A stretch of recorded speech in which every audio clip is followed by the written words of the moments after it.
So he would get his phone out and he would get the Jaws music on. No. And he used to go, and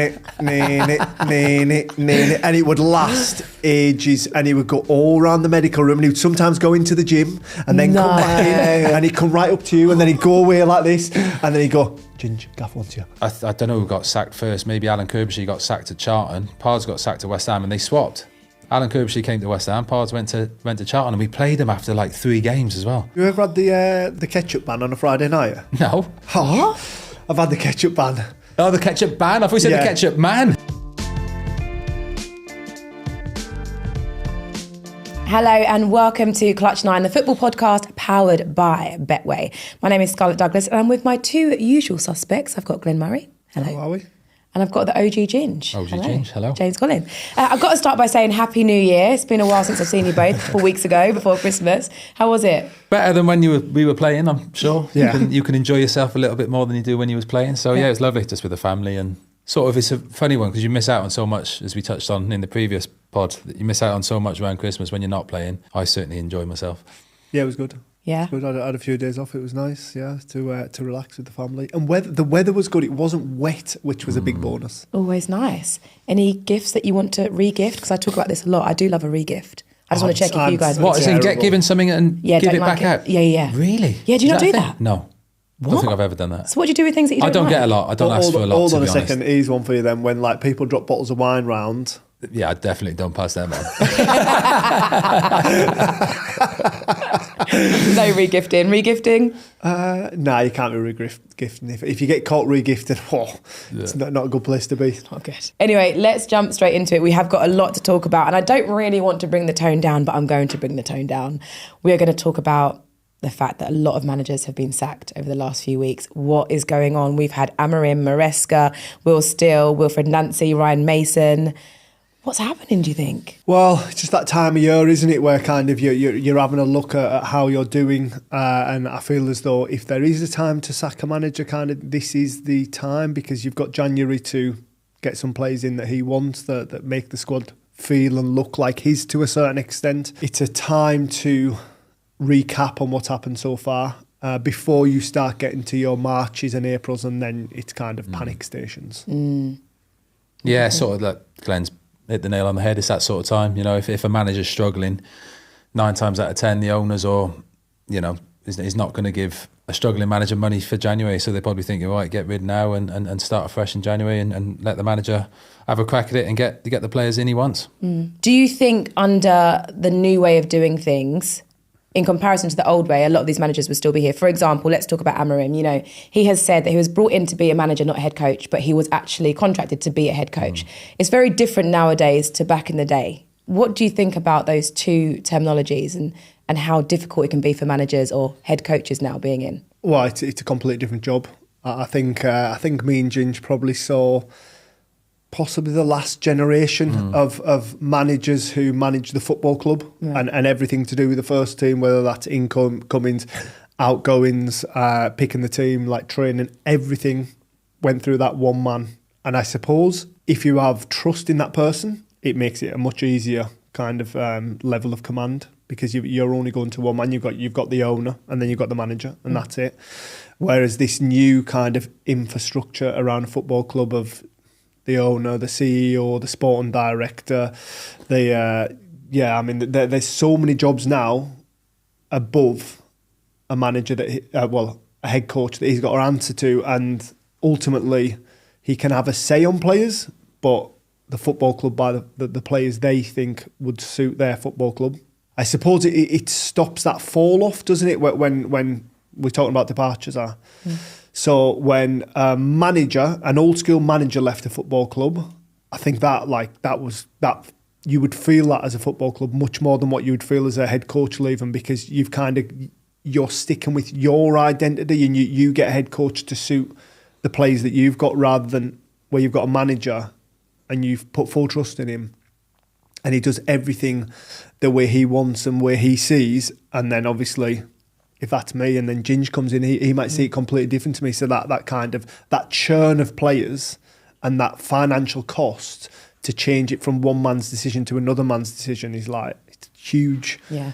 So I can see and I can understand why football clubs do it and kind of have head coaches rather than managers. I think with the head coach thing, for me, there's almost too many moving parts. There's too many relationships that can break down. I think that's why you see so many sackings or sooner rather than they used to be, if you like, under the old manager, because the head coach can fall out with the technical director who he's not happy with the signings that he's got a coach, and then he's answering to someone else. It just seems to be a lot going on when it's head coach. Was for me, someone like David Moyes, who was manager of the football club, was perfect because he made the signings. He brought in the players he wanted to make the team better. So for me, being probably a bit old school, as I've used a few times on this, a manager for me would always be better. And I know the game's changed and it's very European, and probably Pep's changed that as well. Pep probably is a bit of both, head coach, manager. He sort of runs it, but I think City certainly bring players in that Pep not necessarily doesn't want, but he's that good a coach. He coaches them to the way he wants them to play. So you see, you mentioned David Moyes there. So he's like got a real strong identity, hasn't he? Yeah. And ultimately, that was why he left West Ham, because the fans weren't kind of entertained. Because he produced, didn't he, from a silverware point of view. When the football club's identity or the manager's identity doesn't marry with the fans' identity, then the amount of money that you've got to spend to get it elsewhere for someone else's opinions is so difficult. Yeah, I think, talking about West Ham, I think that's where the downfall might have started.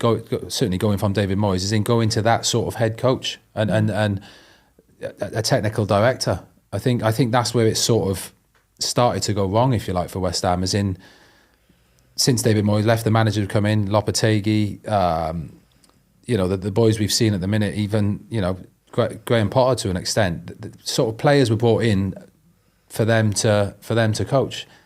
I know I played for West Ham for a long time, but that doesn't, to me, and all the fans I speak to that I know, that's not West Ham. I think West Ham need a manager who runs everything. As the say over the signings, he deals with contracts. Even back in the day, you'd go in, if you wanted a new contract back in the day, you'd go and speak to the manager. That sort of thing doesn't happen anymore under the head coach sort of role.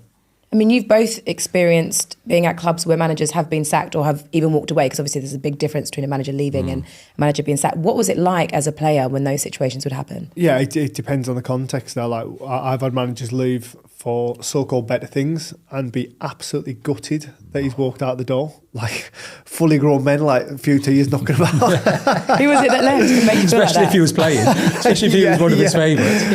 Dougie Freeman left Palace, and we were in and around the top of the Championship at that time. I can't remember. I can't put my finger on when it was in the campaign, but like we were flying. We weren't due to be flying. We were very much underdogs, and when he left, it was a bad day. Yeah, we were a bit sad. Who came in after that? You remember? Ian Holloway. Oh, did he? Yeah. And what was that like to go from one to the other so quickly? Just very different, and I think Ginger backed me up on this. So if you're happy as a squad and you're content with your manager and a new manager comes in, it's so much harder to pick up what he wants you to do, where if you're a squad that aren't doing very well under a manager and a new manager comes in, there's an enthusiasm to get on board. So it's so different, like with the context of how the manager leaves a football club. Normally when a manager gets sacked, the team's struggling and there's boys who are not happy because they're not playing and think they should be in the team. So when a new manager does come in, you see a massive difference in training. Is in because boys who are not playing want to impress. Everyone's on a clean slate. Yeah. So training, in my experience, Glen would probably say the same. Training, just the level of training just rises because everyone wants to impress the new guy to get in the team. And if you're in the 11, you're like, all right, okay, turned up, yeah. Where have you been for the last 6 weeks? We've been for 6 weeks. But I had a similar thing as Glen was just talking with Martin O'Neill at Aston Villa.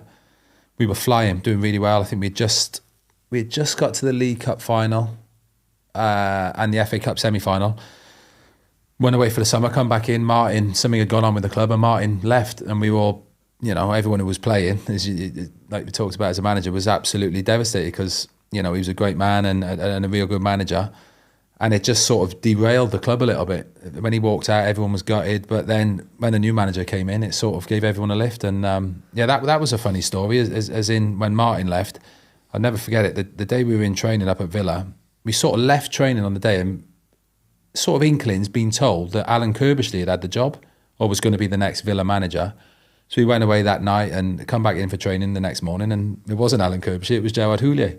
So everyone was a bit like, "What's this?" Was that a good thing or a bad thing? Yeah, I don't know. A bad thing from the club's point of view, because we didn't do very well under Gerard for whatever reason. It didn't really work out. So, but I think it was just a knock on that everyone was gutted that Martin had left, and sort of when you've got a manager you love and do anything for, and then didn't start well under Gerard, and it sort of went downhill. It was tough on the squad at Villa. That's a differult art for a manager, isn't it, to go in that circle? Especially for the manager, knowing that Martin was loved at the club and he's left under his own for whatever reasons. For a new manager to pick that up and carry on doing well, it's really, really tough. So what do they normally do, their managers, when they come in and they've got to take on a club like that to really win over the trust of the players? I think, in my experience, always just been everyone in the meeting room the morning of the new manager come in and says his piece and what he wants from the club, and you sort of go on. It's a strange one for a player, because it's the same for you. You're going into a football club to be a football player and train every day. The only worry isn't it, is if your structure changes, because you've got like days off. Yeah. Like you've got used to the former manager's structure. So whether that, like, usually it'll be, so if you've got Saturday to Saturday, you'll usually have Sunday off. You'll be in Monday, Tuesday, off Wednesday, in Thursday, Friday, play game Saturday. But like, when a new manager comes in, it's like, it could be anything. They're chucking you in on a Wednesday and then you're off on a Thursday, and it just, everyone's mind's blown. Hang on a minute, I can't play golf on a Thursday because it's too close to the Saturday. But when I was off on a Wednesday, I could play golf. And then you're getting an earache at home because you know what? Because we work on we would have worked on a week-to-week basis, so we wouldn't have, like you say, what we're doing in 3 weeks. Like, I have no idea what we're doing in 3 weeks, and it can change. Like, so say you're due to have a Sunday off and you have a bad Saturday, like, more often than not, like, you've been in tomorrow. Yeah. Like, you've made plans and stuff, and like, no, you're in tomorrow. That's not happening. You've had quite a few managers that have unfortunately been sacked. You're trying to say Glen's got a few managers to sack. There's quite a few here. I don't want to read out all of them. There are a few there. We've got Nigel Adkins, Chris Heaton. In fact, I won't read out all of them because there are quite a few. But I'd like to think it wasn't all my fault, just a little bit. I mean, some were good. So Chris got sacked at Brighton, and we all loved Chris. And that was one where he got sacked after the last day. So we played the last Premier League game, and we were safe, which was pretty much our goal, just staying. And we'd done it, so we were like, it was party time to a certain extent. We'd been out on the, I think it might have been a Sunday. So we'd been out on a Sunday night. And woke up to my phone going mental on Monday morning and found out, he's gone. So how did you find out?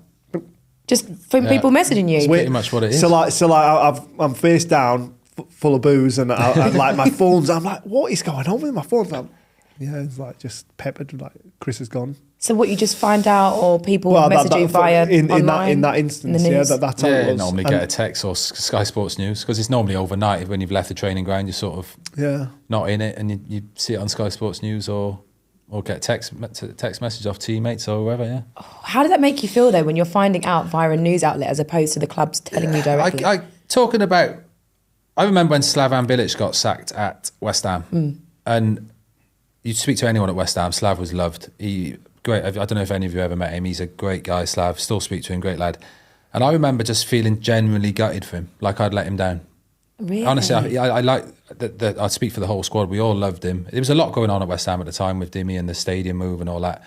But I remember proper being gutted for him, feeling like we had let him down and didn't do enough for him. And I'm not sure that happens so much anymore. No. With a group of players, if a manager goes, do they look at themselves and think, we've let him down here, we haven't done enough, or they just think, well, new manager comes in and we'll work again. But I remember that one certainly. All my managers, any manager, I'm not sure they'd say the same about me, got on with all of them, and generally had a feeling of being a bit gutted from that I'd sort of not performed, and that's the reason they got the sack. But certainly with Slav, the whole club was devastated. Gutted. And Alan Pardew as well. Yeah, Pard's the same. I know Glen knows Pard's as well. Great guy. Great match. Sign me. West Ham, I wouldn't be playing in the Premier League if it wasn't for Alan Pardew. And that was a funny one with Pard's, because we were struggling. We were down the bottom of the table, and Charlton were down there as well. I don't know who got sacked first. Maybe Alan Kirbishy got sacked at Charlton. Pard's got sacked at West Ham, and they swapped. Alan Kirbishy came to West Ham. Pard's went to Charlton, and we played him after like 3 games as well. So Pard's, who stayed up? We stayed up. We stayed Did up. they go down? No, they stayed up. Charlton stayed up as well. But we played against each other literally 3 games later. I think they beat us 4-0 actually. It was a bit like that the other day with Nuno and the Forest players after game. Yeah. But it's mad. I remember that game and it's like, hang on, Pards is in that dugout. It was all a bit crazy. So yeah, I remember all managers I've sort of worked for when they got sacked. Apart from a few, I was generally gutted. Oh no! You're going to ask me? Yeah, absolutely. I want to know. Spill the tea. Come on, Ginge. I don't know if I can say, to be honest. But no, like I said, I mentioned it earlier on. Gerard Houllier, when he left Aston Villa, it didn't go great. Great guy, Gerard. Like got on with him, but it just didn't work. Just didn't work. So I think the whole club in general wasn't. It was time for a change. Yeah, that's all I can sort of say. It was time for a change. It didn't work for Gerard, and it didn't work for Villa at the time, and they made a change. So what was it like when those managers switched and you ended up losing 4-0 to your old manager's new club? 4 as well, yeah. And I think 4 of them were my fault as well. I think I've said that on this pod before, to be honest, about big defeats. Strange. I think it was 3 or 4 weeks, and we played each other, and like I say, we were both down at the time. And just seeing Pards, it was mad. He was our manager 3 weeks ago, and so you're sort of chatting to him in the tunnel and seeing him, but he's not your manager, so you can't be too friendly. But yeah, it's a strange old time because, like you say, a lot of people, certainly with Pards at that time at West Ham, a lot of people loved him. He gave a lot of people a chance at that time. He signed me, he signed Danny Gabardon, so we felt we had let him down. He'd got the sack and moved on, so you sort of felt sorry for him. But yeah, you just got to sort of get your nut around it, and there's a game to try and win. We didn't win it, but yeah, it's a strange old time. It's funny that you say that about players feeling as though they have let down a manager. How much influence would you say that players have on the future of a manager at a club? Well, it's results, isn't it? So the players have got a massive amount to do it. If not winning games and producing on the pitch, the manager's going to get sacked. You know what manager's got now? 5 games. If they lose 5 games on the bounce, they're probably under pressure. Whatever club it is, I suppose. But it's such a difficult balance, isn't it, Ginge? Because I think we've seen it at Celtic with Nonsi up there. They just didn't look happy under his. You could sort of tell it straight away, couldn't you? And it could be real subtle things like we mentioned days off. Like so say manager comes in and is like, right lads, injured lads. So usually your injured lads you'll be away by 2:00, 1:30 kind of thing. Some managers will come in with a different mentality and be like, right, if you're injured, you're in from 8 till 5:30, and right away you've lost that demographic of the group. Right. And kind of, you've got lads that are rushing to get back from injuries that are still injured just because they don't want to be in all day. Because obviously the working public, they think, well, that's a normal day, but that's not a normal day for a footballer. Right? That's an extremely long day. Yeah. And kind of things like if a manager says, right, we're going to be in all week. I've been at football clubs where we've been put in hotels for like 3 days before a game. What? Yeah. Really? Yeah. Why do they do that? Just to keep you away from anything? What clubs was that? Watford. Was it? Yeah. They just put you in a hotel. What, straight from training, straight to the hotel, like on the Wednesday, leading up to a Saturday? Back to... See, I don't think that's good, That'd have a bad effect on me. Cause yeah, but this is what I mean, though, isn't it? It's like... So managers come in and you can lose a squad and lads just don't want to play for them and it's apparent on a Saturday, even though like you want to do it for yourself as much as anyone else, like it's apparent when players do not want to play for a manager. Yeah, that's crazy. How often would that happen? It happened a few times. Like I was like 37, I was like... Worked well though, did it? I can't be staying in a hotel. I've got wife and kids at home. I'll start questioning things. Yeah, just a random, in a hotel. I guess it is a bit of a vicious cycle, isn't it? If the players aren't doing well, people are looking at the manager.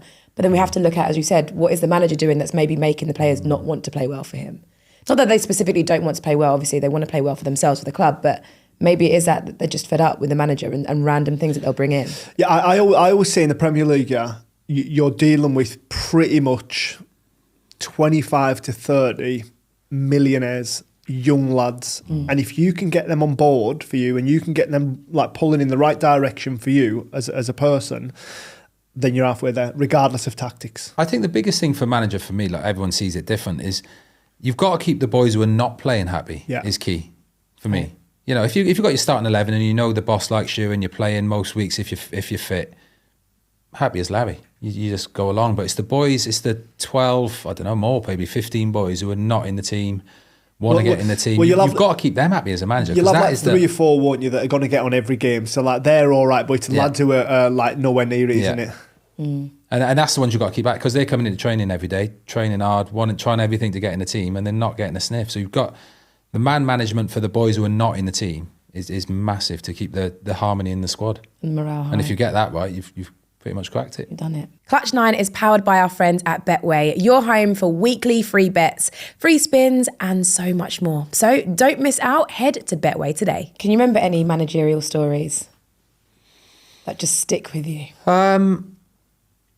I've got Alan Curbs going on the back of like managers and different things and being in the team and keeping the squad happy and stuff like that. When I was at West Ham, Alan Curbs, he was manager. His assistant was Mervyn Day, big Mervyn Day, great lad. Merv got on great with him and Curbs as the whole squad did.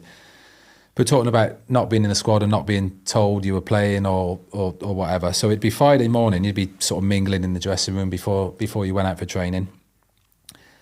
And there'd be a knock on the door, and it'd be Big Merv, Curbs' assistant, and he'd just poke his head in, and this is why we used to call him the Grim Reaper. He'd poke his head in, say it was me. He'd go, "Oh, Ginge, the gaffer wants to see you. This is Friday morning before training." So literally, it became a running thing. Everyone used to go, "Merv, tell him not to worry. I know I'm not playing, or I'm not in the squad." So we just leave it there. So we used to call, Big Merv as the Grim Reaper. As soon as that door knocked on a Friday morning, everyone stand by your beds. Who's not playing? Oh, jeez. That must be so harsh, though. Yeah, well, that's what it is, isn't it? It's what it is. Must have done something wrong not to play. Well, we had one like that. We had Colin Calderwood was Chris Hughton's assistant, and what he would do, you know what everyone like kind of hangs around in the morning in the medical room. Yeah, lads are getting strappings, having a bit of banter. You know what it's like. It's like because it's the place where everyone goes, isn't it? Yeah. So he would come in, and you knew he was on the prowl. He was looking for people. Didn't want to make eye contact with him. No. So he went the other way, mate. He revelled in it. Oh, did he? Yeah. So he would get his phone out and he would get the Jaws music on. No. And he used to go, and it would last ages. And he would go all around the medical room, and he would sometimes go into the gym and then come back in, and he'd come right up to you, and then he'd go away like this, and then he'd go, "Ginge, Gaff wants you." Oh my God, you must have loved that. I know.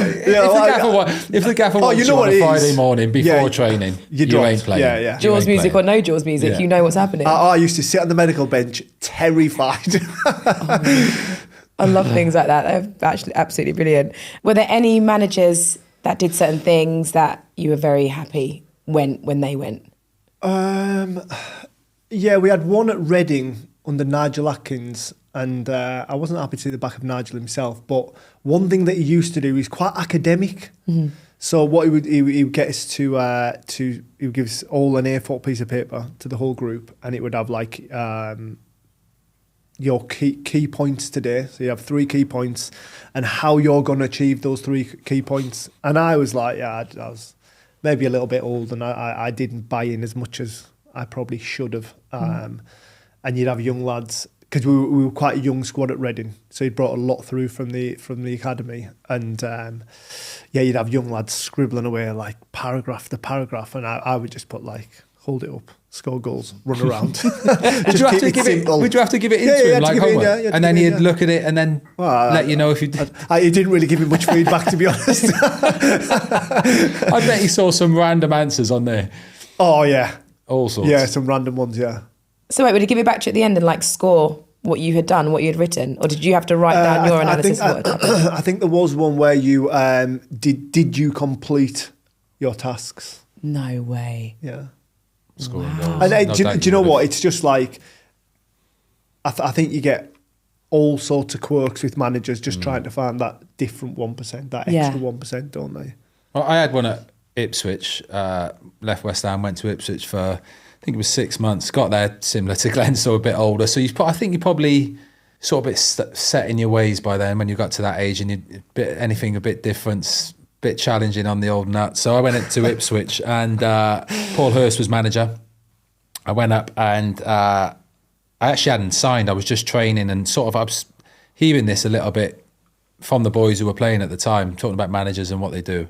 And they were playing, they were struggling at the time as well. They were like towards the bottom of the championship, and they were playing flat out games. You can imagine how tired you are after a game, especially in the championship. It's very, it's brutal, isn't it? physically you're shattered. And Paul Hurst, for some reason, had him in the gym after games and he doing like Nordic hamstrings and hamstring curls and stuff like that after a game, which is the only after a full 90 minutes. Yeah. Did you still sign? I didn't for Paul Hurst. No. What happened there? Something happened in between. I went back up to Villa. Long story, didn't work out there. Came back, but then I signed for Villa under Paul Lambert. But I remember at the time when I was training that sort of thing, doing in the gym after a game, after a full 90 minutes was tough. So I remember the Ipswich boys not being too. Isn't that how players end up getting injured? They're tired and they're still overworking muscles. Yeah, you would have thought so. But like Glen said, every manager's different. He might have seen some bit of science that says it was a good thing. But yeah, have you ever had a good thing science-wise? But it's a funny way of looking at it. You might have read something that is good science-wise, but it's not good for the morale of the team because they got the hump with it. Especially if you've lost. Imagine going in the gym after you've lost doing hamstrings. Have you ever had the ketchup ban on a Friday night? No. Huh? I've had the ketchup ban. Oh, the ketchup ban? I thought you said the ketchup man. No. To say this is something new to me. No, the ketchup ban on a Friday night, Yeah? Yeah. None of it. Not allowed. But like, I used to lose my head because at home, like for the other 13 days of like a 2-week period, I'd have tomato sauce on like whatever I wished. But on this Friday night when I'm away from home, wasn't allowed to have it. And that's because of the sugar? Yeah, it's just because he's just because he read something and didn't want it. But the thing is, you go back to your room, and I remember, and the boys would be nailing bags of Haribo. Yeah, exactly that. but when you sat with all the squad, you can't have ketchup. But you go back and do 2 bags of Haribo in your room. You're good. I'm glad we're laughing because I do want to lighten the load a little bit and talk about Harry Wilson because he's had great form over the last few games, and it's due to his superstition, apparently. So he has some laces, one of them broke or split, and the kit man gave him a lace for his right boot that is slightly longer than the left. He did very well in that game, and now he does not want to change those laces ever. Love that. Have either of you ever had any superstitions that you have just stuck with? I've had loads of random ones, and I don't even know why. Do you know? Because I think it comes from like what Harry's done. You do something and you realise you've done it, and you've had half a good game, and think, I know what it is. So I used to tape my socks. I used to wear ankle socks, cut the bottoms off my football socks, and tape them to ankle socks. All players probably do now. But I had a thing that I taped them the one day, and it didn't look quite right, so I changed it again, did it right, and then went out and played all right. Might have kept a clean sheet. So then the next Saturday comes, and in my head I'm thinking, oh, I know why that is. It's because I taped my socks right. So then in my head, that's the reason. That's it. So that became a whole thing for pretty much my whole career. Across how many years did you always do that? A long time. 10 years probably. No way. And like running out on the pitch for some reason, there's probably footage, you watch it back. I used to jump over the line, walk first onto the pitch, and hop on my left foot 3 times. For what reason, I have no idea. Because you've done all right in a game. And then if you watch back, there'd be footage of it. I hop on my left foot 3 times. Oh, we've got to find before that. every game. We've got to find that. Do you ever have bonkers? Anything?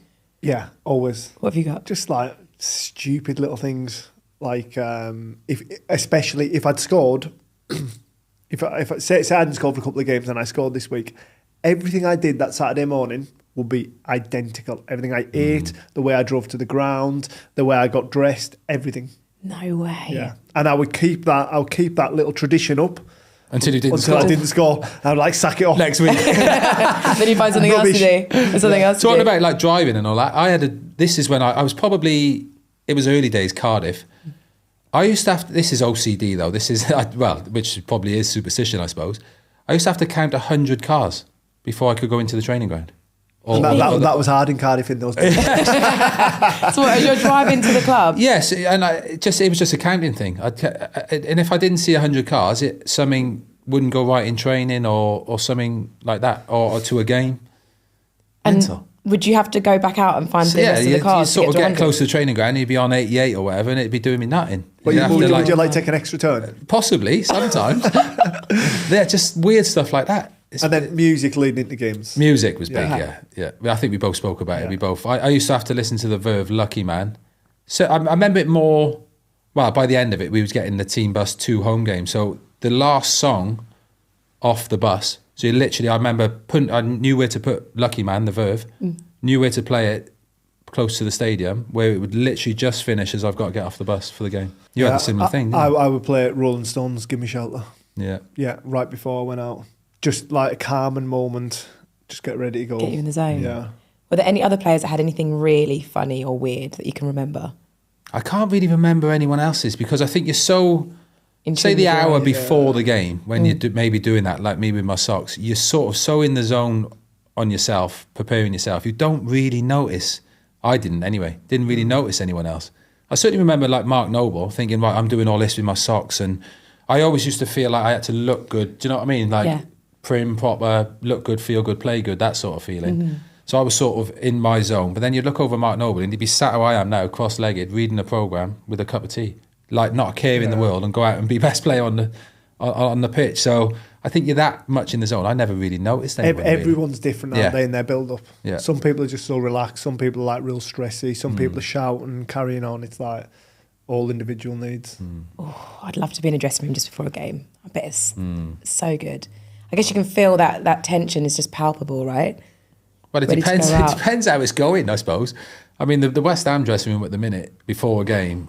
I mean, that would be, you know, you want it to be as positive and as, but the nerves would be unbelievable. I've been in the situation myself. You're just thinking, do not make a mistake. Certainly centre half. You know, you make a mistake 8 times out of 10 or whatever, it's going to be a goal. So I remember that's being in dressing rooms and really, I wouldn't say I was nervous. A nervous player anyway, but certainly when you was down there and you knew you had to get a result or play well, proper nervous, and you could feel it from the whole team. How do you then pick yourself up out of that as a team? Back to basics. Yeah, yeah. I think you just go on the pitch and it's sort of revert to type, if you like. You know, you're on the pitch and you just got to do what you got to do. And I remember being petrified. It was in the times where you'd get hammered in the paper as well. If it certainly sent making mistakes and stuff like that, individual errors, which is costing West Ham a lot at the minute, by the way, is individual errors, which is probably comes down to nerves and trying to do right.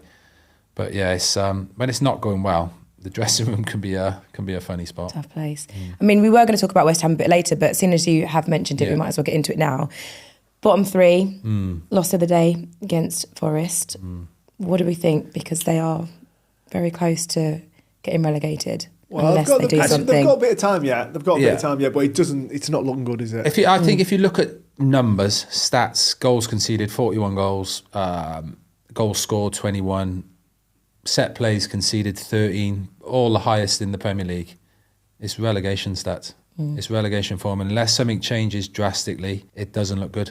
It doesn't look good. I think the Forest game wasn't bad. They didn't play bad. But if you go back one and look at the Wolves game, it was really, really bad.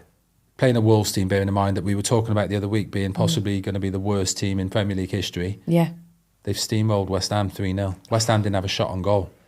And it's like those sort of numbers and that sort of performance, it doesn't look great. And look, I'm talking as I know I played for West Ham for a long time. A lot of my best mates are West Ham fans. Everyone is proper concerned now. Yeah. It's all right saying we got time, but when you're in a team like that, you need leaders. And you speak to any West Ham fans, they talk about leaders so much. I don't know too many of the current team. We don't look like we've got any leaders who are going to grab a team or get the boys together, grab them by the scruff of the neck and sort of drag them out of it, get a result, go somewhere and nick a 1-0 win. I just can't see it. I don't know where it's coming from. I can't see it. Yeah, I mean, We've got Jared Bowen. Jared Bowen's a great player. His numbers speak for themselves. He's our captain and he's really trying hard. But when you've got someone like Jazz, who's your captain, you need 3 or 4 others around you as well. Big personalities. Glen, myself would probably be those sort of players.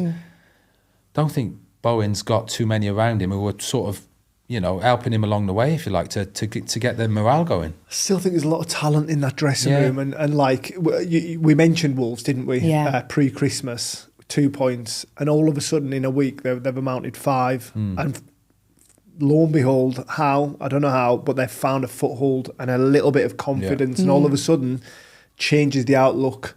There's a little bit more vibrancy around the changing rooms and training ground. And I just feel as though there will be a spell between now and the end of the season for West Ham where they will pick up a little chunk of points. It's just whether they're close enough to the pack to be able to kind of close that gap. But I'll spin it. You go back to the last 2 games. If there was ever a time, you're playing Wolves, bottom of the league, and then you've got Forest, 2 games, 6-pointers, must-win games, and they've lost them both. So surely before that Wolves game, you're like, right, boys, whoever that dressing room, I know dressing rooms are being, right, boys, we win these 2 games, you're out of the bottom 3, and then you're sort of bit of pressure off. They've lost both games. And the Wolves game, like I said, was probably the worst performance of the season. And then Forest, you've got a chance, again, individual errors, penalty that we're not sure on. I know the keeper's, you know, he has punched the geezer straight in the face, to be fair, but he is making a genuine attempt for the ball. It's just individual errors. And those games, they were must-win games, and they've lost them both. And the thing is, you've got a similar squad to last season, so what do you think's gone wrong? I'd always, the player I was and the position I played, I'd always look defensively. I think if you're going to get out of a relegation battle, you've got to be solid. You've got to start from a base. You've got to start solid defensively. And our defending this season, some of it has been atrocious. It's not going to, like I said, they conceded 41 goals. It just seems like, and we're talking now, why West Ham haven't gone out in the since the transfer window opened and brought, I'm going to say it, but a proper centre-half. Glen will know what I mean. A proper centre-half where someone wants to head the ball, wants to defend, wants to make blocks, wants to keep a clean sheet.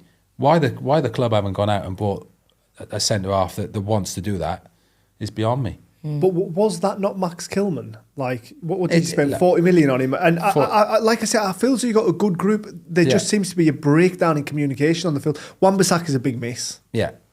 But then I could go back further on this. Wan-Bissaka, you knew was going AFCON. Yeah. They let Aaron Creswell go at the start of this. You're talking about characters and big names. They let Cressy go. Standard setters. Yeah. Kufal, the right back, Czech boy, who was a bit older. He probably, these sorts going back to management. You keep these players. The boys know they're not going to play every week, but they'd be playing now. Kufal and Cresswell, in my eyes, would be playing for West Ham. When the back's against the wall. When the back's against the wall. Boys who've been in it before, bit of experience to the young lads. Because you're playing Ollie Scarlette at left back, who's a young lad. It's hard for him. He's made a couple of errors. He's probably his confidence is knocked a bit. You've got Aaron Creswell at left back. He's been there, done it. Emerson won the Champions League. They let him go for £1 million in the summer. Players like that.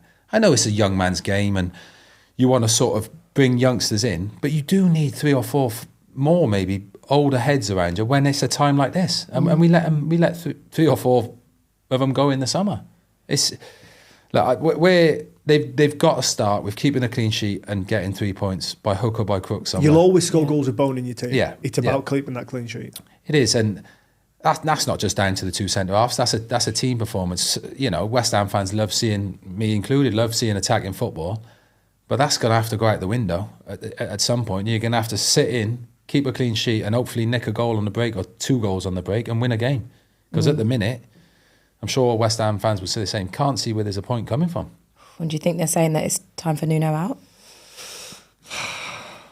I mean, it's not nice to see anyone get sacked, but you got to look at the points he's amounted as the West Ham manager, well, and I think he'll be the first to admit it's not been good enough. The fans will be saying that. Of course they will. Results haven't been good enough, but it's going to have to come to a point where players are going to have to look at themselves and hold their hands up as well. But also, like, you can blame the manager as much as you want to, but it's a football club that've got themselves in this. Like, we've had the conversation about managers and head coaches, and this is the group of players that West Ham have amounted. They are the players that they wanted, and they thought, do you know what? They were good signings, and like the lads that Ginger's alluded to, they were right to leave the football club. So this isn't really on Nuno's head. Obviously, he hasn't got the points, and it's not gone well while he's been there, but he's only got so much he can work with. And what do you think he should be doing to try and turn this around? Glenn says it all the time, back to basics. Yeah. Look, the confidence will be lower than a snake's belly at the minute in the whole squad. You've got to do something, like I said, you've got to do something to get out of it. I mentioned it, I think it was the last pod, about us, 2007. We went to Blackburn and nicked a 2-1 win, and then we won 6 out of 9 games. They've got to somehow keep a clean sheet and nick a win. They've got the FA Cup this week. Is that probably a good thing? Might be able to... Who have you got? QPR at home. And another worrying thing was, I don't know if you saw it for West Ham. Sorry, got my West Ham out on a bit of a rant. Against Forest, the attendance was like 20,000 down. So the fans are talking with their feet as well. They're not happy. Look, we know it hasn't been good enough, but QPR this week at home in the FA Cup, why not give a few of the young lads a chance? Play a few young centre-halves, give them a bit of, or young players, give them a bit of experience, see what they got, and then hopefully get a result there, a little bit of confidence, and then back into the Premier League where they've got to get a win. Talking about got to get a win, I'm going to take off that West Ham hat, put on my Arsenal one. Oh, good. I know, here we go. And talk about the Arsenal v Liverpool game. Arsenal hour. Arsenal hour, here we go. 0-0. 1 point, obviously we could have really capitalised on Man City's draw the other day. But what do we think? And Villas. What do we think about that game yesterday? I guess I really want to start with the Martinelli situation. Let's just clear that up right here and right now. Yeah, I mean, it wasn't... It's not great. It's not something you want to see. I think when you get a look at, like, Bradley, he's not the type of player to just go rolling around on the floor. Like, there are players that do that. You get the slightest touch and down you go. I think the way he went down, one of them. I think the way he went down, you knew he was hurt as well. Yeah, and it was very slippery. Hopefully, please God, it's not, but it didn't look great. When someone goes down like that, you tend to know as a player, bit awkward, bit twisty, didn't look great. And for him, Martinelli, to do what he done, if I was his teammates, if I was the Liverpool team, I was surprised the Liverpool lads didn't go at it a bit harder. I think it was Alisson won it. Like, obviously, international teammate protected him a little bit, got him out of there, but just read the situation completely wrong.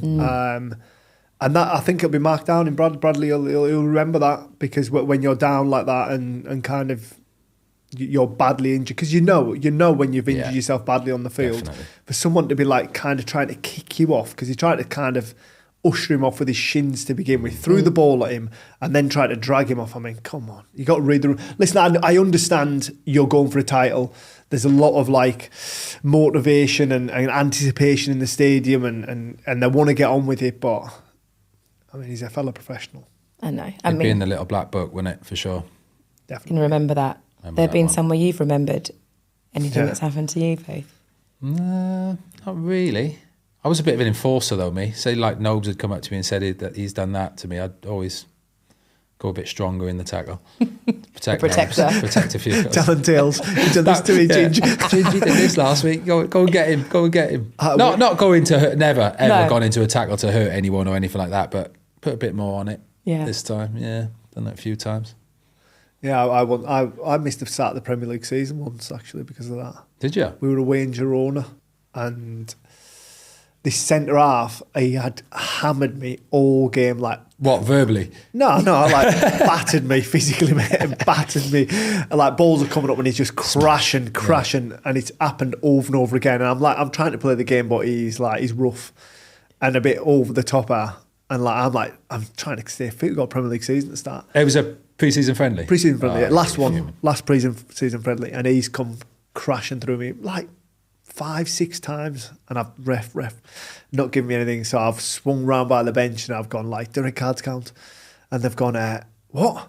And I went, do red cards count? And they went, I don't know, let me check. It's a pre-season friendly, Muslim, they don't count. And I went, all right. So next time, gone up and done him.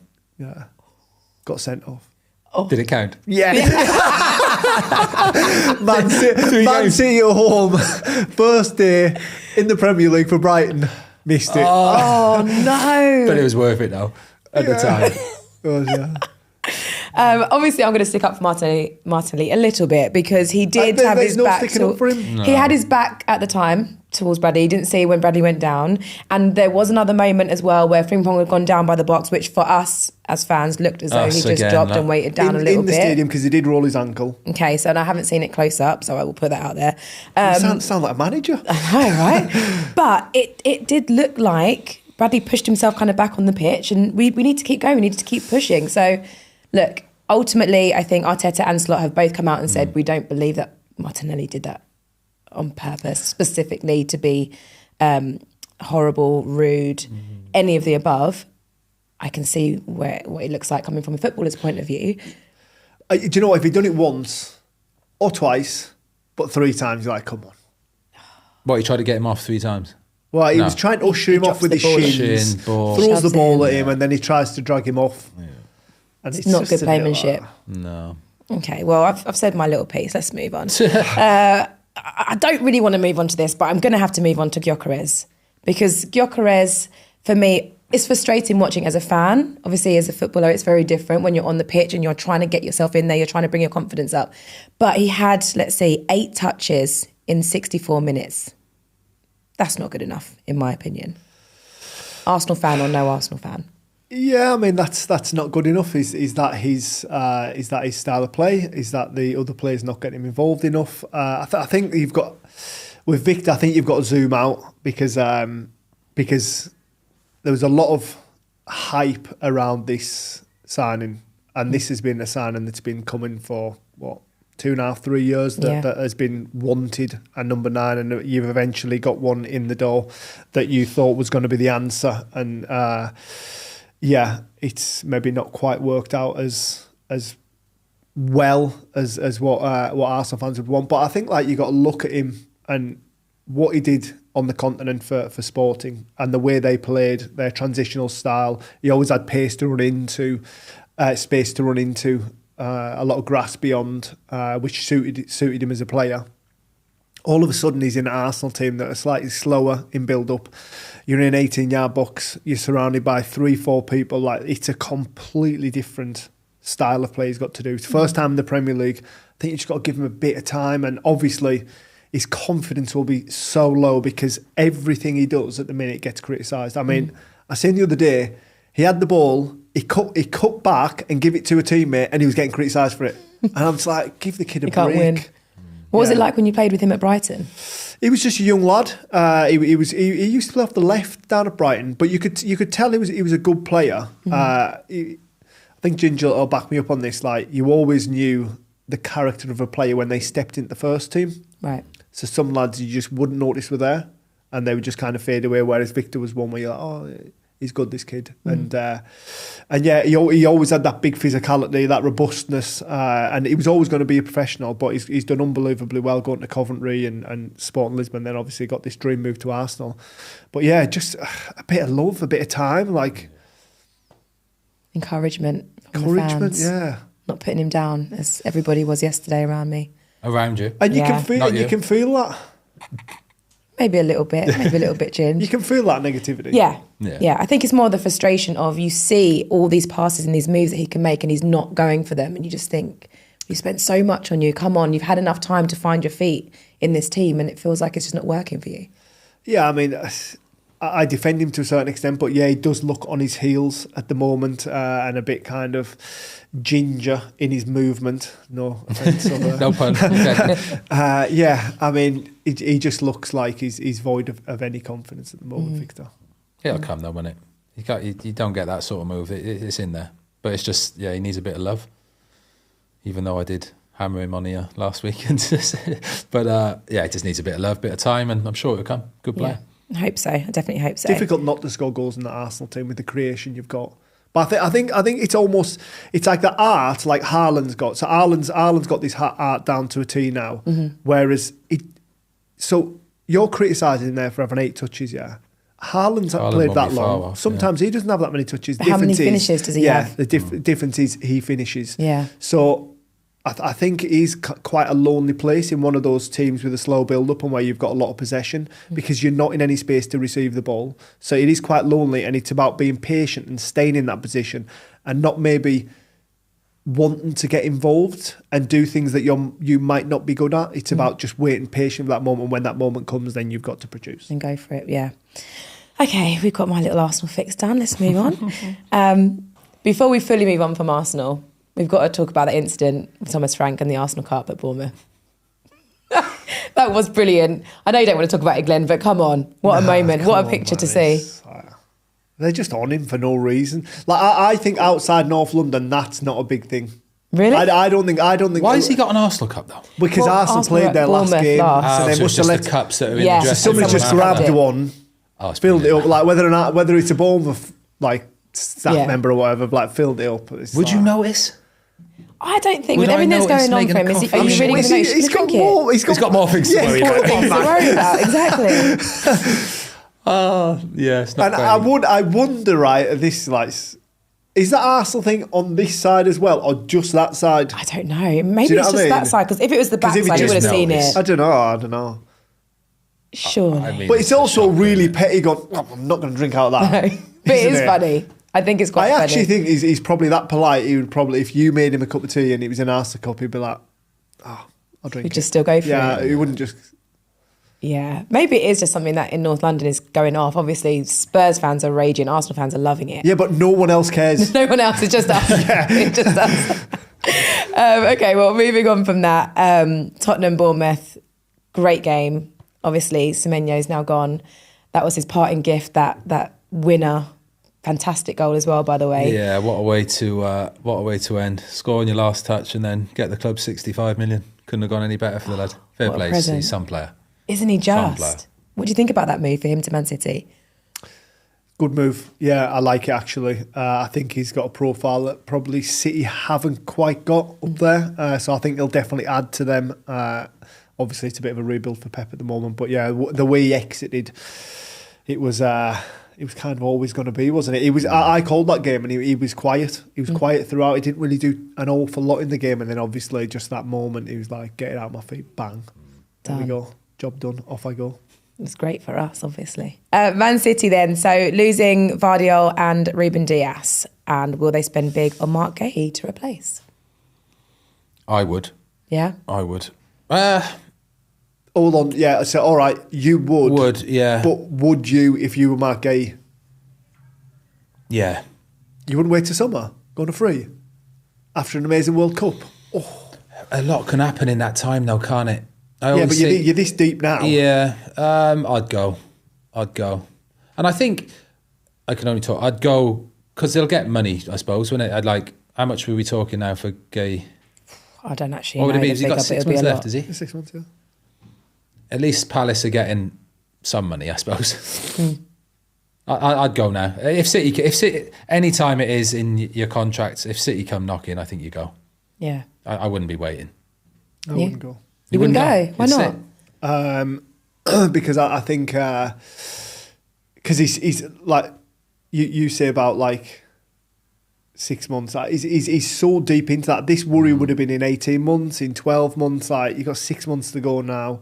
I just feel as though, do you know what, this is the last time, when you look at his age, this is the last time he can do it in his career pretty much, because the next deal is going to be, 5-6 year deal probably, something ridiculous. So this is the last time he's going to have the option to run his contract down and pretty much, I think, be able to take his pick of elite clubs around Europe. And I think that could also include Real Madrid. Do you think? Well, they have got that down to a fine art at the moment, haven't they? Getting free agents from around the continent. They've done it for a number of years now. And I mean, listen, if you're Marc Guéhi, England international, who knows how deep he might go into the World Cup. He's there for free. Fair play. And you got to live in the sunshine as well. Yeah. Oh yeah, that'd be nice, wouldn't it? Okay, Man United. So who do you think will come in at Man U? Because it hasn't actually been announced yet. What, now or like permanently? Well, now and permanently. Let's get both. Because I know obviously Ollie wants to come back. I quite like Fletch.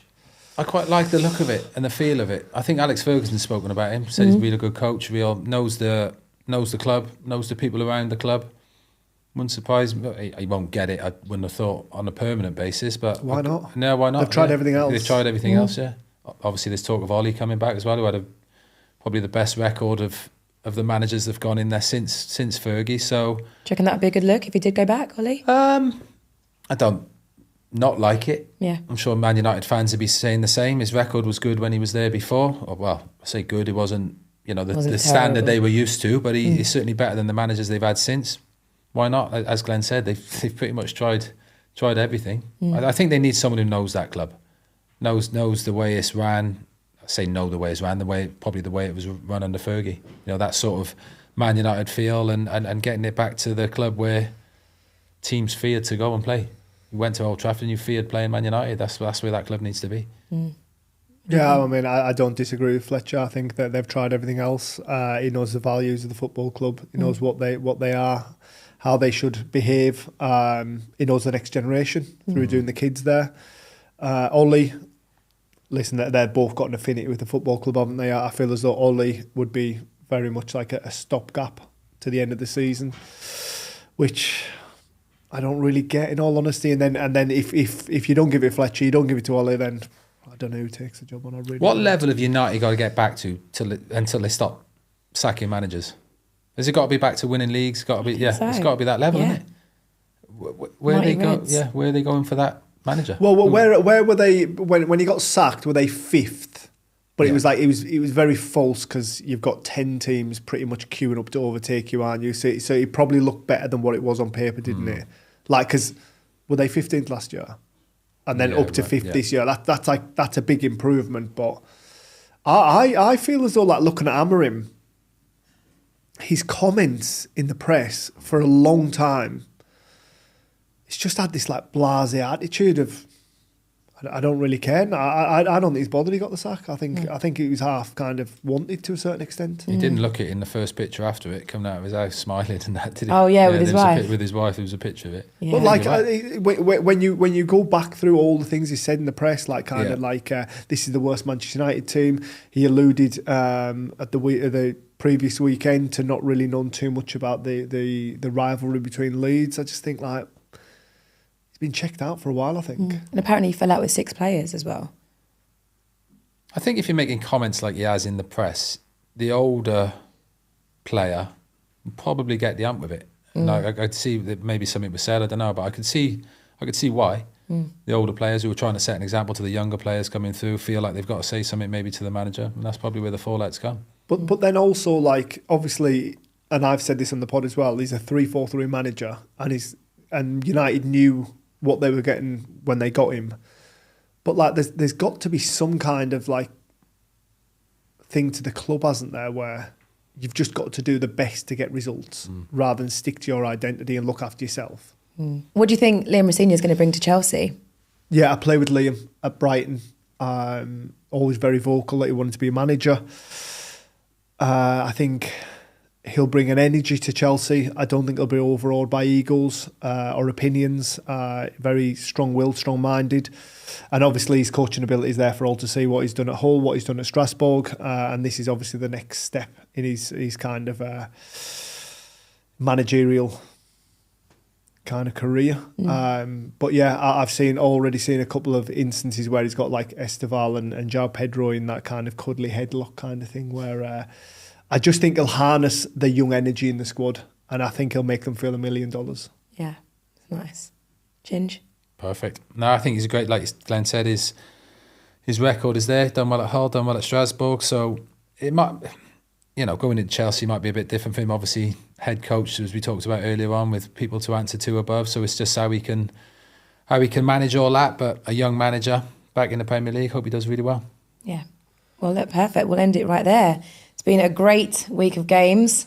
Lots more coming up. Thank you both so much. And you've been watching Clutch 9, powered by Betway. We'll see you next week.